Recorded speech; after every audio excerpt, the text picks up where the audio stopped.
The Long Road by Wolfland. Upon waking up and leaving his room, Stephen was greeted with a familiar sight. Long shadows climbed through the glass facade and draped themselves across the quiet lobby, except this time they were shrinking. A quick glance to his left, and he was just in time to watch the sun peek over the eastern edge of the island. Stephen sighed. Still running on cave time, he had woken up before everyone else in the city. Not that he minded the peaceful morning stillness, but that meant the desk of the Pokemon Center was unmanned and left him unable to collect his team. So Stephen opted to explore Evergrande on his own instead. The crisp morning air greeted his face as he stepped outside, and again the grounds of the League were unnervingly empty. Not that he expected some kind of fanfare to greet him, and granted, it was an obscenely early hour of the morning, but he had expected to see someone on this side of Victory Road besides League staff. Although perhaps it was for the best that it was quiet. For the first time since he'd set foot on the island, he finally had time to just stop and think. 10 days. The number popped back into Stephen's head as he absent-mindedly followed one of the curving stone walls that traced the League grounds. Did he really need 10 whole days to prepare to take on the League? Or was that number designed to be overly generous on purpose? What else could a trainer accomplish in 10 days that they hadn't during the entirety of their journey? Savoring the sound of grass shuffling underfoot as he wandered, another sound caught his ear as he turned the corner into one of the various gardens that ringed the island. "Come on, Sceptile! Earthquake! You can do it!" Startled from his musings, Stephen braced for an impact that never came. Instead, he caught sight of an enthusiastic female trainer urging on her flustered-looking Sceptile. "It's okay, let's just try again. Maybe just... oh?" Following her Pokemon's gaze, the trainer turned to find Stephen watching from the edge of the garden. "Oh, hey there! Hi!" She offered a friendly wave, and the Sceptile sagged in relief that their training session had been interrupted.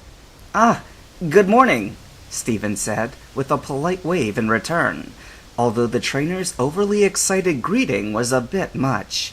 He may have been awake early, but he didn't really consider himself much of a morning person. But the bubbly trainer paid his curtness no mind and continued. "This here is Leaf, and I'm Luna.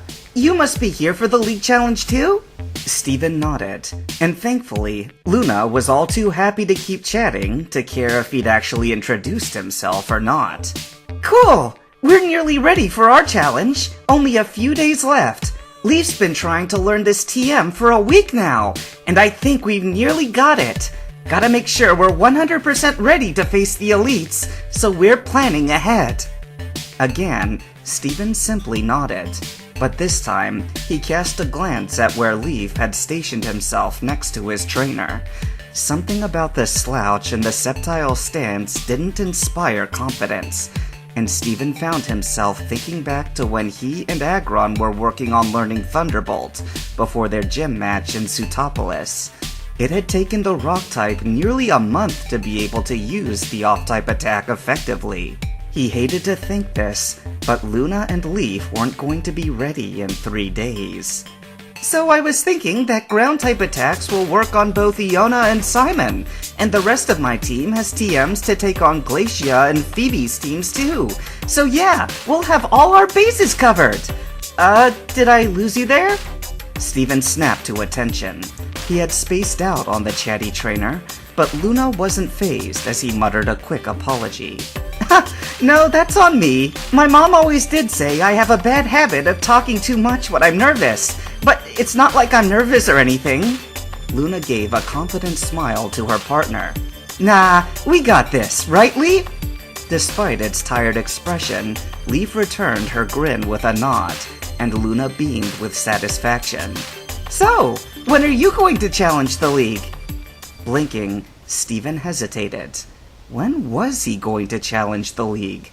He had done his research prior to arriving in Evergrande, so he didn't need to study more. He knew what he was up against. Speed, stamina, trickery, and status effects were all par for the course with the Elite Four, not to mention their preferred types. And even if he had planned to tailor his team to take on the Elite, he was certain they would be prepared with a perfect counter for their respective weaknesses. The top trainers in Hoenn weren't simply defeated by a type disadvantage. No, he didn't need any more time. He'd gotten this far with his team's strengths, and he'd stick to that through to the end. If he was rested, and so were his Pokémon, there was no sense in delaying any further. His mind was made up. After announcing his decision to Luna, Steven returned to the front desk to collect his team. Attaching the last Pokéball back to his belt, he flagged the nurse down before she could leave. "I'd like to issue my official challenge for tomorrow morning at 10 a.m. 10:01 a.m., the double doors of the league entrance now sealed behind him. Steven Stone stood one hallway away from the first of the 5 people that loomed between him and the title of Hoenn's Champion. With nothing more than well wishes from the league staff and the gentle reminder that the league challenge was consecutive and not restartable, he had stepped through the portal. The passage to the first chamber was a short one, but it was the kind of walk that felt like a mile. The solid click of his dress shoes echoed through the empty hall, and a quick glance down at the polished floor gave him a glimpse at the suit-clad bundle of nerves that was about to take on the 5 most powerful trainers in the region. But this wasn't a road he'd walked alone. The quiet boy from Rustboro had grown, and along the way, he'd gained 6 powerful Pokémon, and the kind of confidence that can only come from equal parts experience, nervousness, and sheer determination. So, with a steadying breath, he leveled his gaze and pressed on until the double doors of the hallway closed behind him, and the first elite stood waiting between the towering dynamos of her chamber. Iona gave him a once-over before adjusting the messy bun that sat atop her head. A sly smile crept over her lips as she stepped up to the challenger's box. "Well, you're a spot younger than I imagined you'd be. I can see why Watson has taken a shine to you." Steven blinked at her forward tone. "Watson's told you about me?"